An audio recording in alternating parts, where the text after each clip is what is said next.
Kamu mungkin tidak menyadarinya, tapi ada suara kecil di dalam kepalamu yang terus berbicara.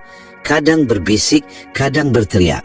Suara itu memberitahumu bahwa kamu tidak cukup baik, bahwa dunia tidak adil, bahwa segalanya akan berakhir dengan buruk.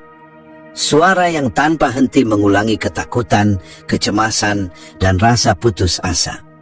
Pernahkah kamu bertanya-tanya, dari mana suara itu berasal? Apakah ia benar-benar milikmu, atau hanya sebuah ilusi yang terbentuk dari pengalaman, lingkungan, dan ketidakseimbangan dalam otak manusia? Marcus Aurelius pernah berkata, kehidupan kita adalah apa yang dipikirkan oleh pikiran kita. Itu artinya, jika pikiran kita dipenuhi oleh hal-hal negatif, maka hidup kita pun akan terbentuk dari kepahitan dan keputusasaan. Tapi jika kita bisa menguasai pikiran kita, maka kita bisa menguasai hidup kita. Masalahnya, mengendalikan pikiran bukanlah hal yang mudah. Otak manusia telah berevolusi untuk lebih memperhatikan ancaman daripada peluang. Itulah sebabnya berita buruk selalu lebih menarik daripada berita baik. Itulah sebabnya satu komentar negatif bisa lebih membekas daripada 1000 pujian. Ini bukan salahmu. Ini adalah bagaimana otak manusia bekerja.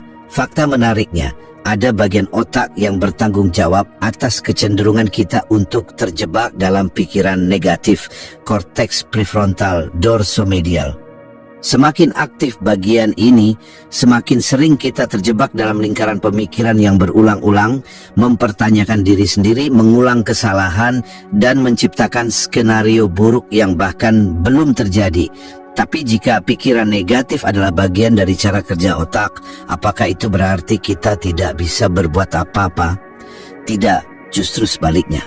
Marcus Aurelius, seorang kaisar Romawi dan filsuf Stoik, percaya bahwa kebahagiaan dan ketenangan bukan berasal dari dunia luar, tapi dari bagaimana kita meresponsnya.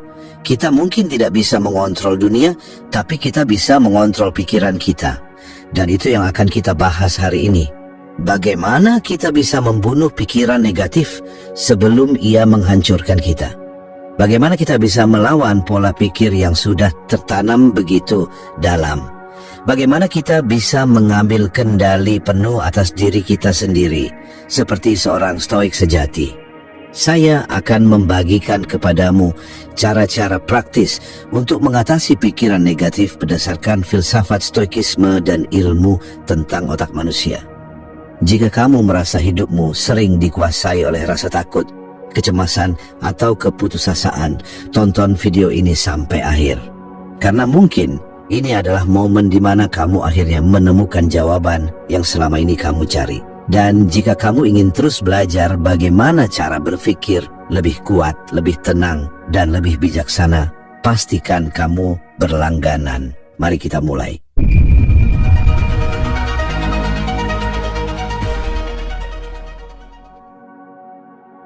Poin pertama, kekuatan dari kata-kata. Pernahkah kamu berpikir, seberapa besar dampak kata-kata yang kamu ucapkan pada dirimu sendiri? Setiap hari kita berbicara pada diri sendiri, baik secara sadar maupun tidak. Pikiran kita dipenuhi oleh kata-kata yang membentuk cara kita melihat dunia dan menilai diri sendiri. Jika kata-kata itu dipenuhi oleh ketakutan, keraguan, dan kecemasan, maka dunia pun akan terlihat suram. Sebaliknya, jika kita memilih kata-kata yang lebih bijaksana, lebih kuat, dan lebih penuh harapan, maka hidup kita pun akan berubah. Marcus Aurelius pernah menulis dalam Meditations, jika kamu tersandung oleh sesuatu dari luar, itu bukanlah gangguan. Gangguan itu datang dari dalam. Dari cara kamu menilai hal itu, kamu memiliki kekuatan untuk menghapus penilaian itu kapan saja. Ini adalah inti dari stoikisme. Dunia luar tidak bisa sepenuhnya kita kendalikan, tapi cara kita memaknainya ada dalam kendali kita. Dan salah satu alat paling kuat untuk mengendalikan makna adalah kata-kata. Tapi masalahnya, kita sering tidak menyadari bahwa kita sedang menggunakan kata-kata yang menghancurkan diri sendiri. Coba perhatikan kalimat seperti ini. Aku selalu gagal. Aku memang seperti ini, tidak bisa berubah. Semua orang lebih baik dariku. Aku pasti akan mengalami hal buruk. Kalimat-kalimat ini mungkin terdengar sepele, tapi di dalam otak kita, kata-kata ini bekerja seperti mantra yang memperkuat pola pikir negatif.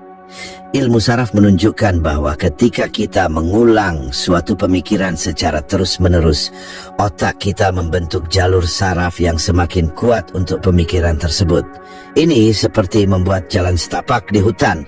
Semakin sering kita melewatinya, semakin jelas dan mudah dilalui jalurnya. Jadi, ketika kita terus mengulang kata-kata negatif, otak kita semakin terbiasa dengan pola pikir tersebut hingga akhirnya menjadi kebiasaan yang sulit dihilangkan. Tapi sebaliknya, jika kita memilih kata-kata yang lebih kuat, lebih penuh harapan, dan lebih berwibawa, kita bisa mulai membentuk jalur baru dalam otak kita. Bagaimana cara melakukannya? Pertama, sadarilah kata-kata yang kamu gunakan. Setiap kali kamu merasa sedih, frustrasi, atau takut, perhatikan apa yang sedang kamu katakan dalam pikiranmu. Apakah itu sesuatu yang mendukungmu atau justru menghancurkanmu? Kedua, tantang kata-kata itu. Jika kamu berpikir, aku selalu gagal, tanyakan pada dirimu sendiri, benarkah selalu? Apakah tidak ada satupun keberhasilan kecil yang pernah kualami? Ketiga, ubah narasinya. Daripada mengatakan, aku selalu gagal, coba ubah menjadi, aku sedang belajar dan berkembang. Daripada berpikir, aku tidak bisa berubah, katakan, aku sedang dalam proses perubahan.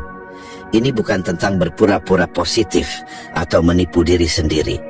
Ini tentang menyadari bahwa kata-kata yang kita pilih bisa menjadi alat untuk menghancurkan diri sendiri atau membangun diri sendiri. Marcus Aurelius memahami ini dengan sangat baik. Dalam banyak tulisannya, ia selalu kembali ke satu konsep utama. Pikiran kita adalah kekuatan kita yang sebenarnya. Jadi pertanyaannya, kata-kata apa yang sedang kamu pilih untuk dirimu sendiri hari ini? Kata-kata yang membuatmu lemah atau kata-kata yang membuatmu lebih kuat? Poin kedua, asal mula pikiran negatif. Dari mana sebenarnya pikiran negatif berasal? Mengapa ada begitu banyak suara di dalam kepala kita yang meragukan, mengkritik, atau bahkan menakut-nakuti kita? Marcus Aurelius pernah menulis, kamu memiliki kekuatan atas pikiranmu, bukan atas peristiwa di luar. Sadarilah ini, maka kamu akan menemukan kekuatan. Tapi sebelum kita bisa menguasai pikiran kita, kita perlu memahami dari mana asalnya. Pikiran negatif tidak muncul begitu saja tanpa sebab. Ada dua kekuatan utama yang membentuknya, biologi dan lingkungan. 1. Faktor biologis, otak yang dirancang untuk bertahan. Otak manusia bukanlah mesin yang didesain untuk kebahagiaan, melainkan untuk bertahan hidup. Dari perspektif evolusi, pikiran negatif sebenarnya adalah mekanisme pertahanan diri. Dulu, ketika manusia hidup di alam liar, bahaya ada di mana-mana. Ketika nenek moyang kita mendengar suara di semak-semak, otak mereka langsung berpikir, mungkin itu predator. Pikiran negatif ini membuat mereka lebih waspada dan meningkatkan peluang untuk selamat. Bagian otak yang bertanggung jawab atas respons ini adalah amigdala, pusat ketakutan dan emosi dalam otak. Setiap kali kita menghadapi sesuatu yang tidak pasti atau berisiko, amigdala langsung bereaksi dengan mengirimkan sinyal bahaya. Masalahnya adalah, di dunia modern kita tidak lagi dikejar predator, tapi otak kita masih bekerja dengan cara yang sama. Sekarang, ancaman itu bukan lagi harimau di hutan, tapi komentar negatif dari orang lain, kegagalan dalam pekerjaan, atau bahkan sekadar ketidakpastian masa depan. Otak kita bereaksi terhadap hal-hal ini seolah-olah hidup kita dalam bahaya, padahal kenyataannya tidak selalu begitu. Hasilnya, pikiran negatif muncul sebagai respons otomatis. Aku pasti akan gagal, karena otak kita menganggap kegagalan sebagai ancaman yang harus dihindari. Orang-orang tidak menyukaiku, karena manusia adalah makhluk sosial, dan penolakan dulu bisa berarti dikucilkan dari kelompok, yang berarti kematian. Aku tidak cukup baik, karena otak kita terus-menerus membandingkan diri dengan orang lain untuk memastikan kita tetap kompetitif. Pikiran-pikiran ini muncul bukan karena kita lemah atau bodoh, tapi karena otak kita masih terjebak dalam pola bertahan hidup. Tapi ada kabar baik, penelitian dalam bidang neuroscience menunjukkan bahwa kita bisa melatih ulang otak kita.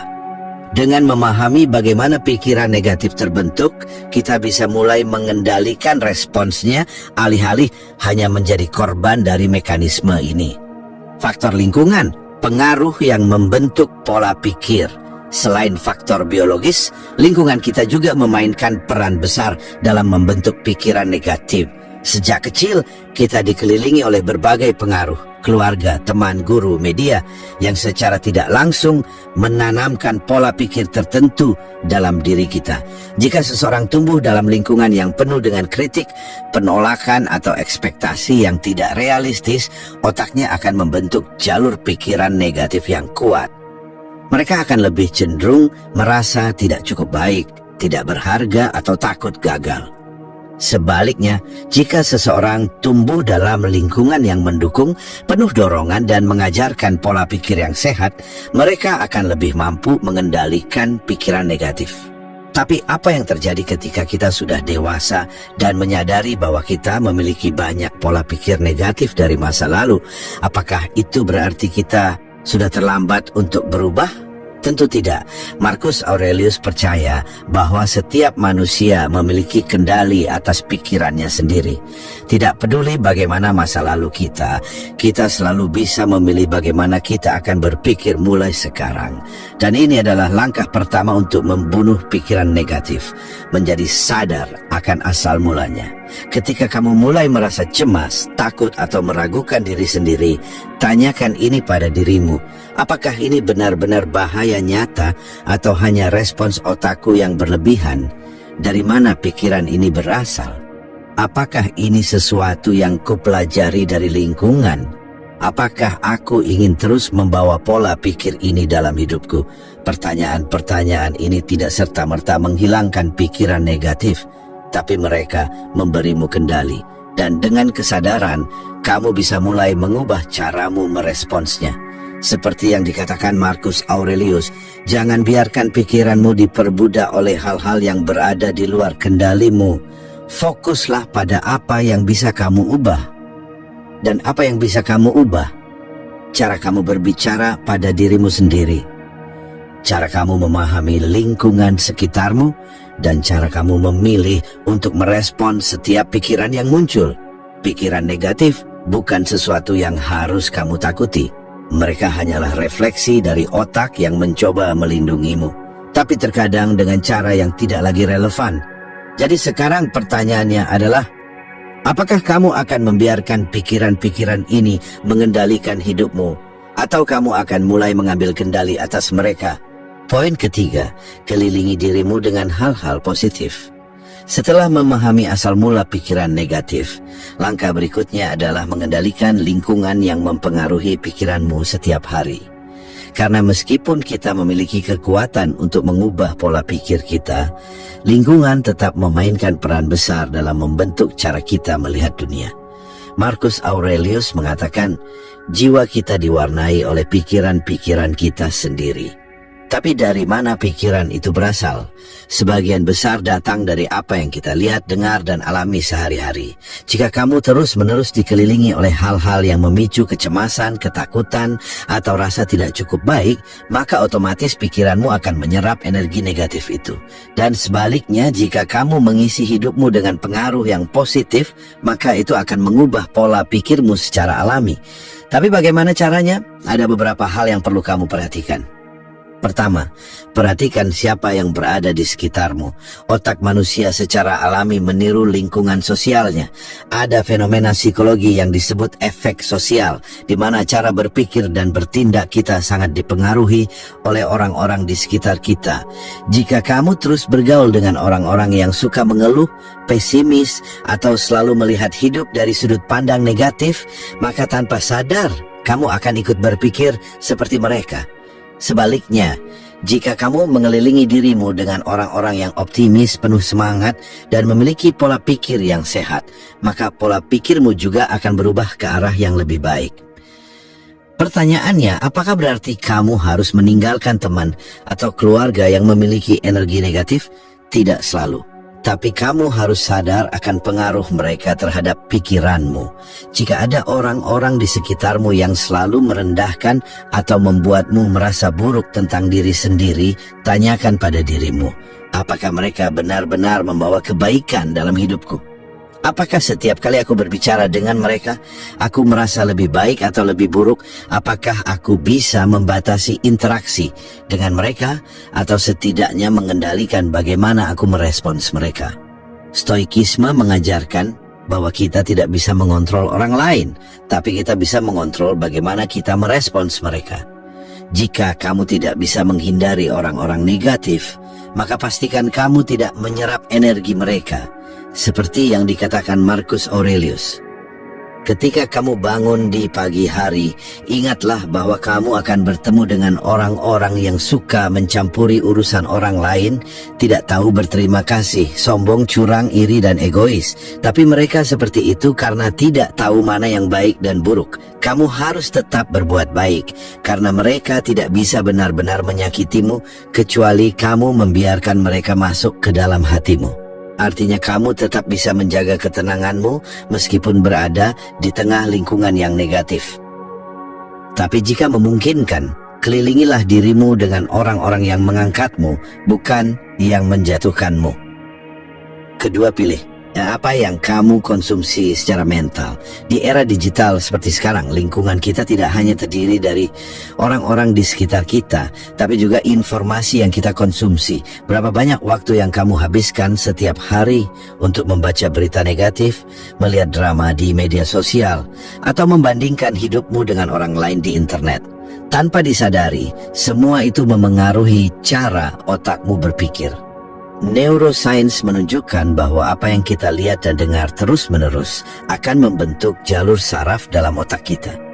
Jika kamu terus-menerus terpapar hal-hal negatif, otakmu akan lebih mudah berpikir negatif. Sebaliknya, jika kamu secara sadar memilih untuk mengonsumsi informasi yang positif, seperti membaca buku yang membangun, mendengarkan podcast yang menginspirasi, atau bahkan hanya mengikuti akun yang memberikan energi positif, maka otakmu akan terbiasa untuk berpikir lebih sehat. Jadi mulai sekarang perhatikan apa yang kamu masukkan ke dalam pikiranmu. Kurangi konsumsi hal-hal yang tidak membangun, dan perbanyak hal-hal yang membuatmu tumbuh. Ketiga, ciptakan lingkungan fisik yang menenangkan. Pernahkah kamu memperhatikan bahwa tempat di mana kamu tinggal atau bekerja bisa mempengaruhi suasana hatimu? Otak manusia sangat sensitif terhadap lingkungan fisiknya. Jika kamu sering berada di tempat yang berantakan, penuh dengan gangguan, atau penuh dengan energi negatif, maka itu bisa memengaruhi pola pikir dan produktivitasmu. Sebaliknya, jika kamu menciptakan ruang yang nyaman, bersih, dan penuh dengan hal-hal yang memberikan ketenangan, maka itu bisa membantu mengurangi stres dan meningkatkan fokus. Tidak perlu sesuatu yang mewah, bahkan hanya dengan menata ulang meja kerja, mengurangi barang-barang yang tidak diperlukan, atau menambahkan elemen-elemen yang menenangkan seperti tanaman atau musik yang lembut, itu sudah bisa memberikan efek yang besar pada mentalmu. Marcus Aurelius percaya bahwa kesederhanaan adalah kunci ketenangan batin.